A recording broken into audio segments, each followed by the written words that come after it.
आज 19 दिसंबर है। 19 दिसंबर 1927 को भारत के 3 सपूतों राम प्रसाद बिस्मिल, अशफाकुल्ला खान, रोशन सिंह को फांसी की सजा दी गई थी और 17 दिसंबर 1927 को राजेंद्र लाहिड़ी को फांसी की सजा दी गई। सनद था काकेरी में एक क्रांतिकारी एक्शन, रेवोल्यूशनरी एक्शन। 1922 में जब चौरी चौरा घटना के बाद जब गांधी जी ने असहयोग आंदोलन वापस लिया, तब कुछ क्रांतिकारियों ने, युवाओं ने आर्म्ड रेवोल्यूशन की योजना बनाई और इस संदर्भ में सचिंद्र नाथ सान्याल ने अक्टूबर 1924 में HRA, हिंदुस्तान रिपब्लिकन एसोसिएशन का गठन किया। पैसे कहां से आए, इसकी योजना बनाई गई और काकेरी में सरकारी खजाने पर धावा। कुल 4,601 रुपए वहां से निकाले गए थे। क्रांतिकारियों ने सरकारी खजाने को निकाला वहां से 4,601 रुपए। एक चादर के सुराग से क्रांतिकारियों का पता लगा और 4 शहीदों को फांसी दी गई। ये एपिसोड उन्हीं को नमन है और इसी पे चर्चा होगी। काकेरी जो पूरा रेवोल्यूशनरी एक्शन था उसको समझने की कोशिश करेंगे। हमारे साथ शमसुल इस्लाम साहब हैं, लगातार आप अम्बेडकर नामा पर सुन रहे हैं और चलते हैं कि काकेरी जो हुआ था पूरा रेवोल्यूशनरी एक्शन 9 अगस्त 1925 को, इसके पीछे क्या क्या योजना थी और कुछ सवाल जवाब भी होंगे। क्या भारत सरकार इन सपूतों को भारत रत्न देगी? स्वागत है सर। जी बहुत शुक्रिया साथी रतनलाल और बहुत स्वागत है हमारे सुनने वालों को, अम्बेडकर नामे के सुनने वालों को। और मैं तो सबसे पहले डॉक्टर रतनलाल आपका शुक्रिया अदा करना चाहूँगा कि इस देश में काकोरी का जो इनकलाबी एक्शन था, उन 27-28 इनकलाबियों का, उसको कांड कहा जाता है। यानी इससे ज्यादा शर्मनाक बात क्या होगी कि सरकार से जुड़े या सरकार के बाहर भी जो लोग हैं, जिनको हम ये मानते हैं कि वो समझदार लोग हैं और इनकलाबी जो परंपरा है उसका वो सम्मान करते हैं, इसको कांड कहा जाता है। इससे ये बहुत ही दुखद बात है। यानी वो शहीद तो है नहीं जो आपसे हिसाब किताब करेंगे, लेकिन ये किसी भी देश, किसी भी राष्ट्र के लिए बहुत घिनौनी बात है कि उस इनकलाबियों ने, जिन्होंने अपने कोई जाती मकसद के लिए नहीं, देश के लिए जान दी, उनके एक्शन को हम कांड कहते हैं। तो बहुत आपको मैं सलाम करता हूं कि आपने उसको कहा, आपने उसको एक कार्रवाई कहा। बहुत शुक्रिया। और यही मापदंड है, इनकलाबी मापदंड जो अम्बेडकर नामा जिसके लिए जाना जाता है। तो ये आपने सारा बैकग्राउंड बता दिया कि अगस्त 9, 1925 को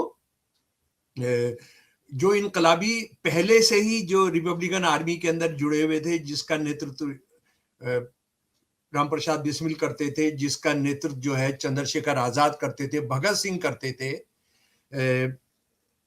अशफाकुल्ला करते थे, इन लोगों ने मिलकर लगभग 14 किलोमीटर दूर लखनऊ से एक छोटा सा स्टेशन है, वहां पर सहारनपुर लखनऊ पैसेंजर जा रही थी, उसको रोका और उसको रोककर सरकारी खजाना लूटा। उन्होंने किसी और से, उसमें पैसे वाले लोग भी सफर कर रहे थे, उसमें अमीर लोग भी सफर कर रहे थे, उसमें बहुत गहने जेवर पहने हुए औरतें भी सफर कर रही थी। किसी को नहीं छुआ, किसी से कोई सवाल जवाब नहीं किया। एक गलती से एक पैसेंजर का देहांत हुआ, जिसके लिए उन्होंने बहुत माफी मांगी, इनकलाबियों ने बहुत माफी मांगी। और आपने बताया 4,000 कुछ एक, और ये कहा जाता है 4,000 से 8,000 तक के बीच का एक खजाना उन्होंने लूटा। और एक और भ्रांति, एक और जो झूठ इस इनकलाबी इस एक्शन के साथ जुड़ा वो ये है कि वो हथियारों के लिए इस पैसे को लूटा उन्होंने। ये बिल्कुल झूठ है। मेरी खुद मन्मनाथ गुप्त जी से बात हुई, बाद में मुझे अपनी जिंदगी में ऐसा मौका भी मिला कि उनके साथ इटावा में मैं कई दिन था। तो उन्होंने बताया कि हम लोग जो है एक प्रिंटिंग प्रेस लगाना चाहते थे डॉक्टर रतन। प्रिंटिंग प्रेस लगाकर समाजवादी साहित्य छापना चाहते थे। समाजवादी साहित्य छापना चाहते थे किस लिए? ताकि हम उसको बांट सके नौजवानों के बीच में, बुद्धिजीवियों के बीच में, वकीलों के बीच में, और जो अंग्रेजों के विरोध में लोग हैं उनके बीच में, राजनीतिक दल जो है उनके बीच में इसको पहुंचा सके, कांग्रेसियों के बीच में पहुंचा सके। मनमोहन नाथ गुप्त जी ने ये बताया, और ये सच ही था, क्योंकि इतना बड़ा एक्शन करना, और जिसमें ये पता था कि बहुत ज्यादा पैसे उसमें नहीं जा रहे हैं, तो वो उनको कोई ऐसा नहीं था कि बहुत ज्यादा पैसे जमा करने के लिए वो करते थे। जिस चीज की जरूरत होती थी उसके हिसाब से अपना अनुमान लगा के वो सरकारी खजाने को लूटते थे। और याद रखिए, किसी भी नागरिक का, किसी भी सिविलियन का किसी भी तरह का उन्होंने कोई उनसे कोई वसूली नहीं की। तो इसको, और 6 अप्रैल 1927 को ये जो मुकदमा था, इसको फास्ट कोर्ट के अंदर फास्ट ट्रैक में चलाया गया। उस जमाने में अंग्रेज जो चलाते थे, लेकिन उसके बावजूद काफी समय लग गया।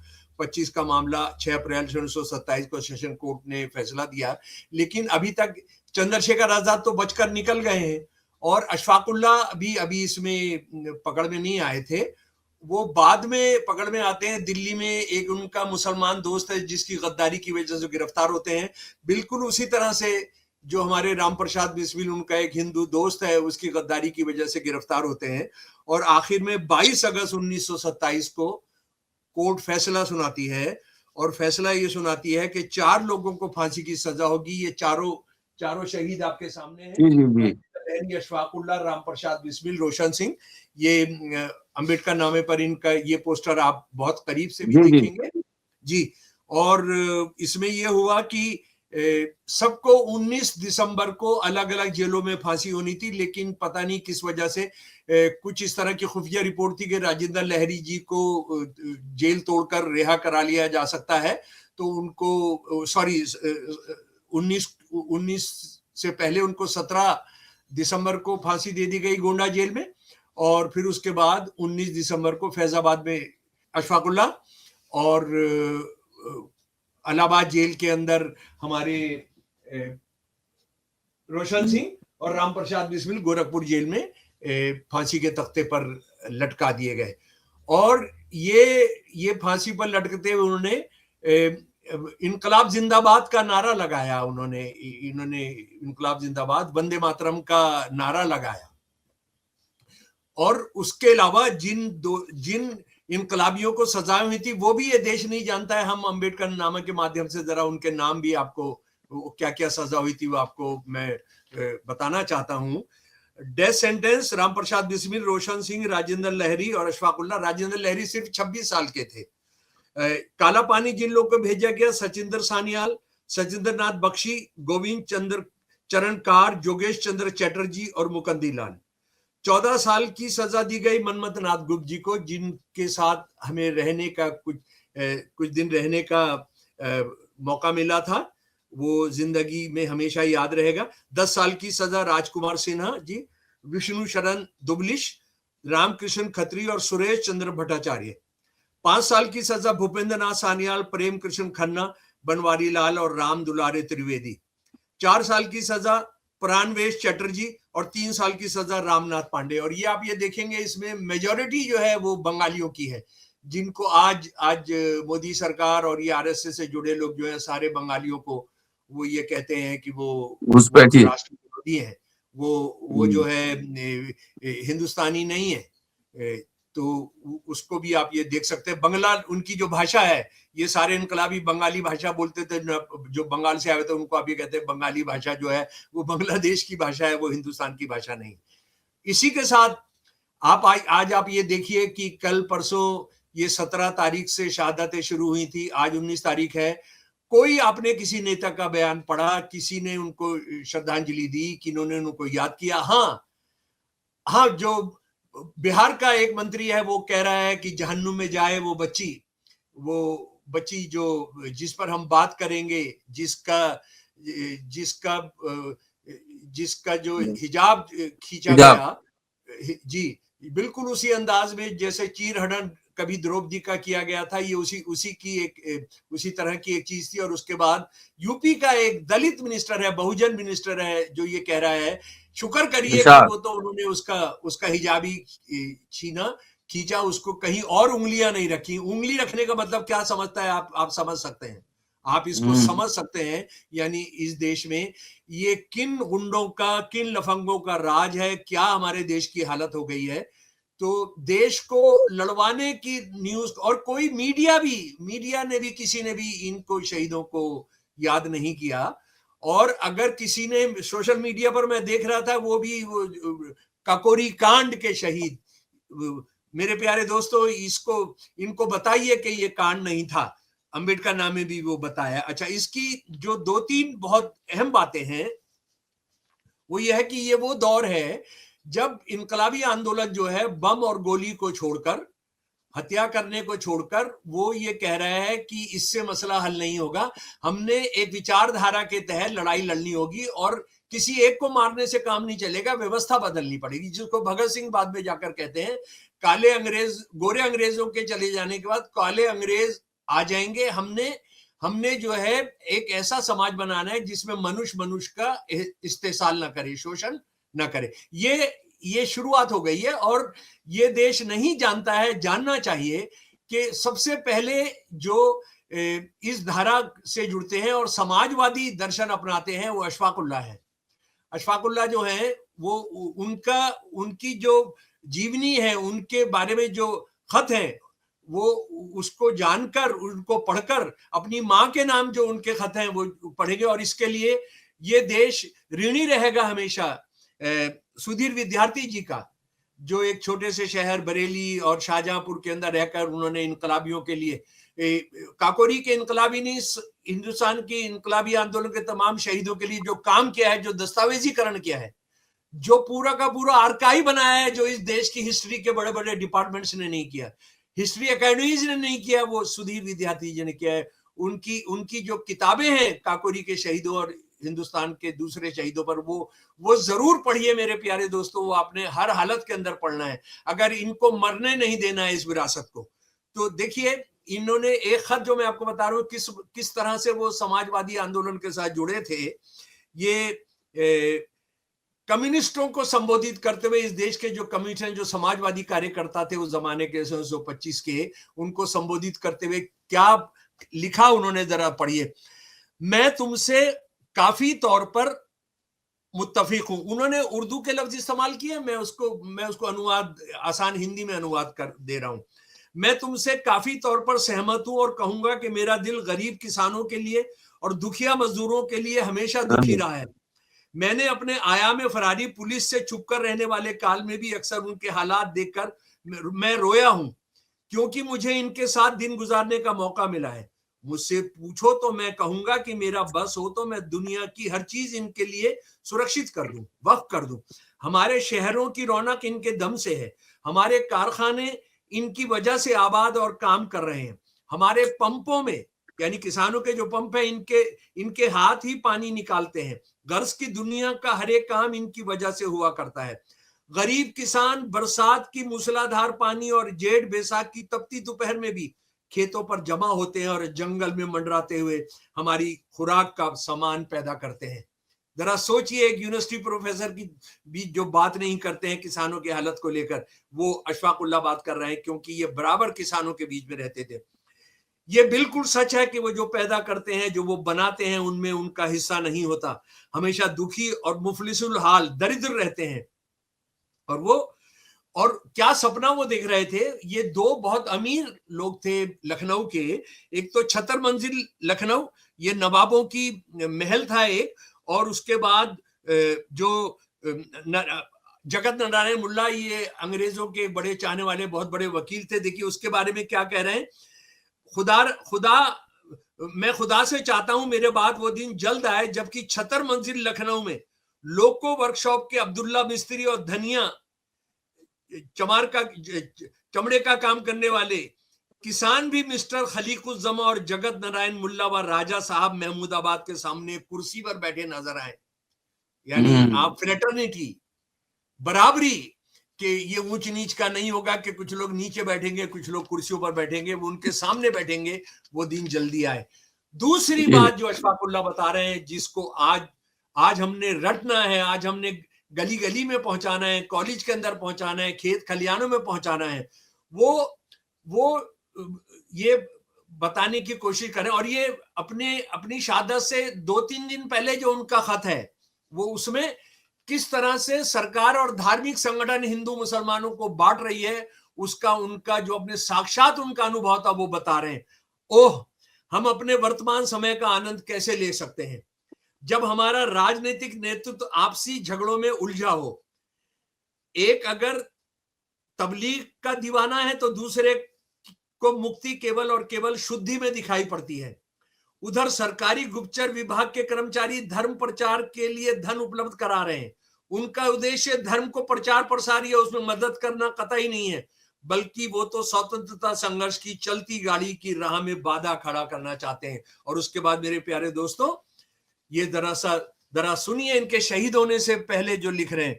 भाइयों, तुम्हारा आपस में इस तरह लड़ना, तुम्हारे आपसी मतभेद तुम में से किसी को भी काम ना आएंगे। ये असंभव है कि 7 करोड़ मुसलमान शुद्धि के द्वारा हिंदू धर्म अंगीकार कर लें। इसी तरह ये सोचना भी निरर्थक है कि तबलीग करके 22 करोड़ हिंदुओं को मुसलमान बनाया जा सकता है। ये उस जमाने में 1925 में ये हिंदू मुसलमानों की संख्या थी। और आज आप ये देखिए कि वो सबको मुसलमान करना है, सब हिंदू हैं और इनको हमने, ये पहले हिंदू थे, हमको इनको वापसी लानी है, घर वापसी कराना है। ये शहीद हो गए ये कहते हुए कि ये मत करो, ये तुम अंग्रेजों का गेम खेल रहे हो।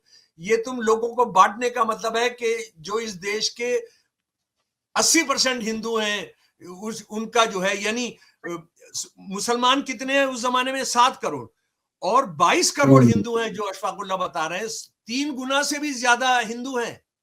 तो आज भी जो है 80% हिंदू हैं, तो उनको आप अधिकार नहीं देकर हिंदू मुसलमान का सवाल उठा रहे हैं।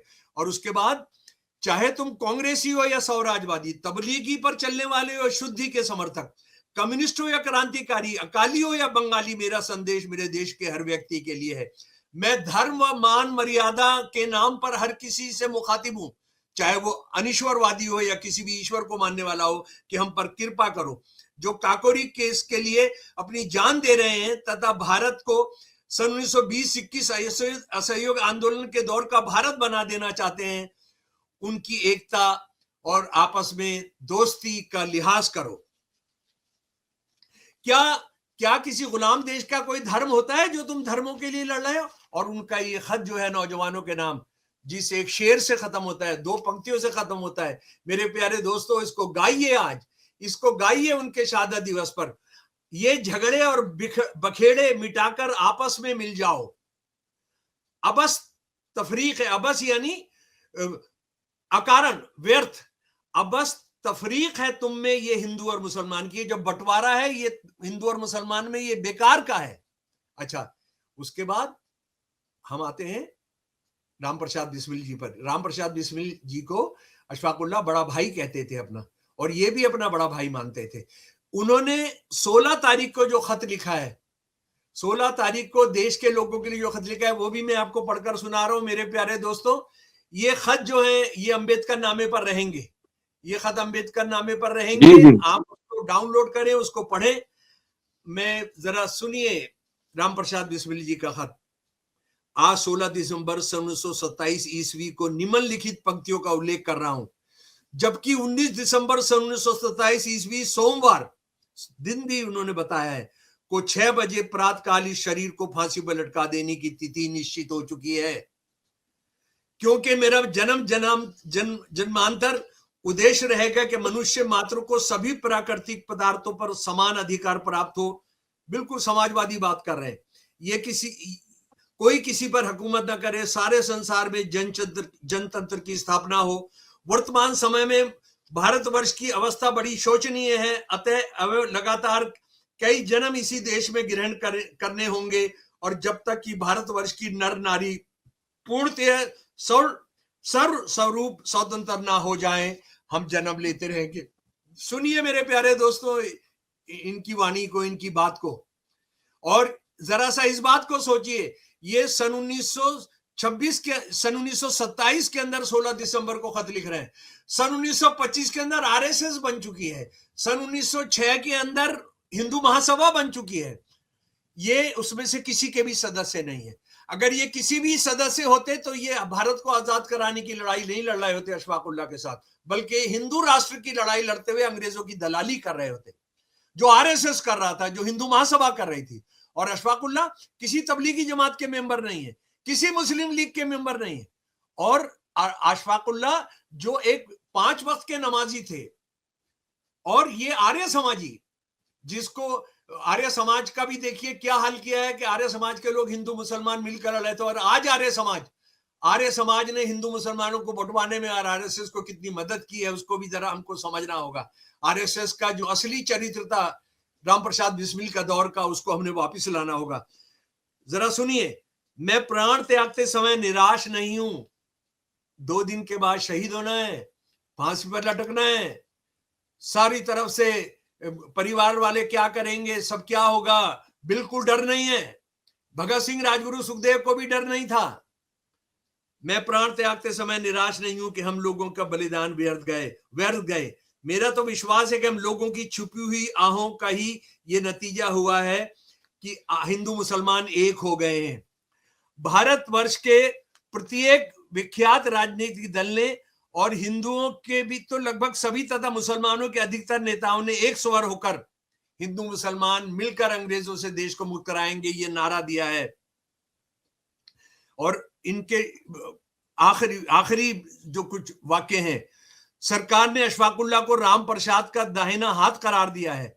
अशफाकुल्लाह सच्चे मुसलमान होकर पक्के आर्य समाजी राम प्रसाद का क्रांतिकारी दल के संबंध में यदि दाहिना हाथ बनते, तब क्या नए भारतवर्ष की स्वतंत्रता के नाम पर हिंदू मुसलमान अपने निजी छोटे छोटे फायदों का ख्याल ना करके आपस में एक नहीं हो सकते? सच्चा मुसलमान, आर्य समाजी हिंदू। और जो खत्म किया अपने चिट्ठी को, ये 2 पंक्तियां, मरते बिस्मिल रोशन लहरी अशफाक अत्याचार से, होंगे पैदा सैकड़ों इनके रुधिर की धार से। जरा सोचिए मेरे प्यारे दोस्तों, लहू जी, लहू की धार से मेरे प्यारे दोस्तों, यानी ये जो शहीद हो गए। और अब मैं ये सवाल आपने भी उठाया था कि कोई याद नहीं कर रहा, शासकों में कोई याद नहीं कर रहा, जनता तो याद कर रही है।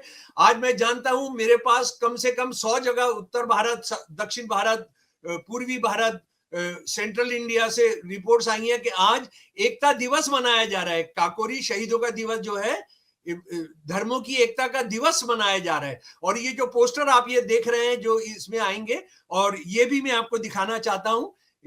ये दूसरा एक पोस्टर है इसके नीचे,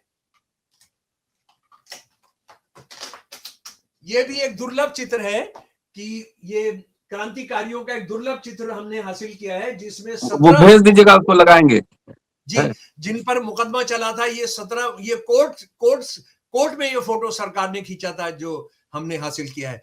तो ये इस विरासत से साक्षात कहिए, तभी मोदी का, तभी हिंदुत्ववादी, तभी इस्लामवादी, तभी खालिस्तानवादी, ये सारे के सारे धंधे बंद होंगे। अगर इनको याद रखा गया होता तो आज देश की हालत ये नहीं होती। और मैं आपको बताना चाहता हूं कि आरएसएस के जो ये इंसान विरोधी, राष्ट्र विरोधी, हिंदू विरोधी हैं, ये जो है शहीदी परंपरा से कितनी नफरत करते थे। मैं उसकी किताब जो है, ये राष्ट्र विरोधी, इंसानियत विरोधी विचारों का, लेखों का संग्रह, विचार नवनीत गोलवलकर का, 283 पेज, ये भी 283 पेज ये भी लगाया जाएगा। और ये 283 पेज है इनका जो अभी लेटेस्ट एडिशन है। और आरएसएस वाले ये झूठ बोलते रहते हैं कि अब तो ये किताब छापने हमने बंद कर दी है।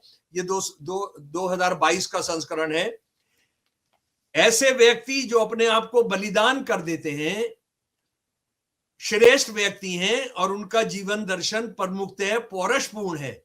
वह सर्वसाधारण व्यक्ति जो चुपचाप भाग्य के आगे समर्पण कर देते हैं और भयभीत और अकर्मण्य बने रहते हैं, से बहुत ऊंचे हैं।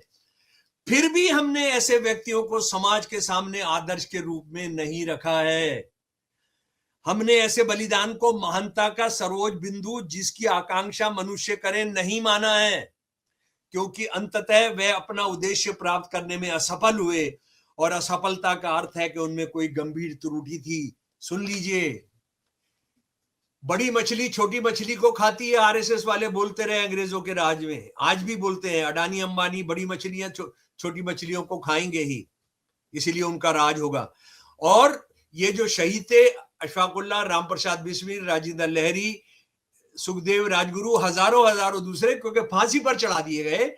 और उस वक्त में अंग्रेजी सरकार को उलट उसको उठाकर नहीं फेंक पाए, तो ये नाकाम हो गए। और नाकाम होने का मतलब था कि ये विफल हो गए, और विफल होने का मतलब था कि उनमें त्रुटि थी। इससे ज्यादा शर्मनाक बातें इस आदमी ने लिखी हैं जो आरएसएस चल रहा है। और मैं 40 साल से आरएसएस से, 40 साल से ज्यादा से आरएसएस से पूछ रहा हूं कि तुम अपने 1925 से लेके 1947 तक के जो दस्तावेज हैं, उसमें कोई एक संदर्भ दे दो कि तुमने काकोरी के शहीदों को याद किया अंग्रेजों के राज में। आज भी नहीं कर रहे हो, उस जमाने में राज नहीं किया। तुमने भगत सिंह, राजगुरु, सुखदेव को याद किया है, तुमने जलियांवाला बाग को याद किया हो, हमको बताइए, जिसमें हिंदू मुसलमान सिखों ने 2/3 हिंदू, 1/3 मुसलमान, 1/3 सिखों ने शहादतें दी थी।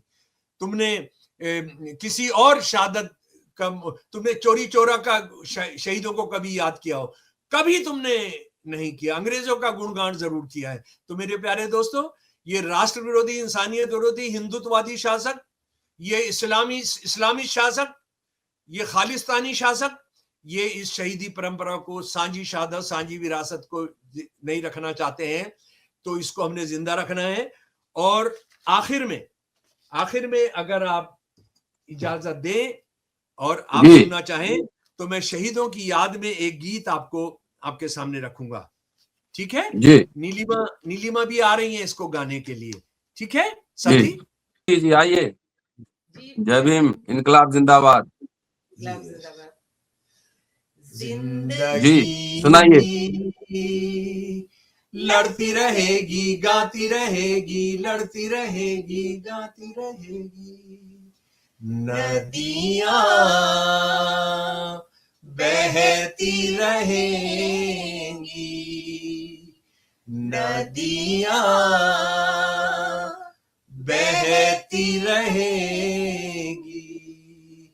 कारवां चलता रहेगा, चलता रहेगा, बढ़ता रहेगा।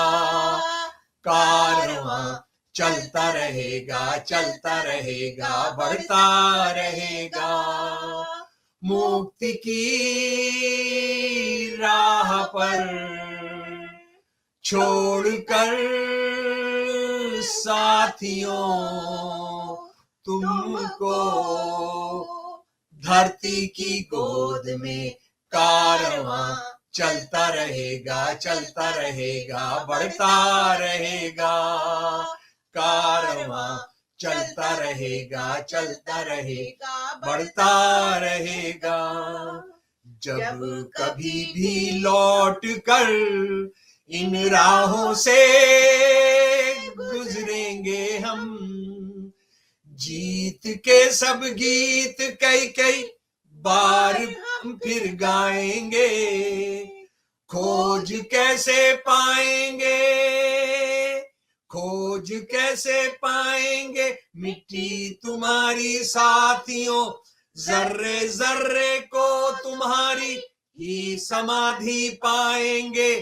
लेकर ये अरमा दिल में चलता रहेगा, लेकर ये अरमा दिल में चलता रहेगा। कारवां चलता रहेगा, चलता रहेगा, बढ़ता रहेगा। कारवां चलता रहेगा, चलता रहेगा, बढ़ता रहेगा। मुक्ति की राह पर छोड़कर साथियों तुमको धरती की गोद में। कारवां चलता रहेगा, चलता रहेगा, बढ़ता रहेगा। कारवां चलता रहेगा बढ़ता रहेगा। वाह काकोरी वाह के शहीदों को लाल सलाम, लाल सलाम, सलाम, इनकलाब काकोरी जिंदाबाद, के शहीदों को नीला सलाम। नीला सलाम, नीला सलाम। नीला सलाम।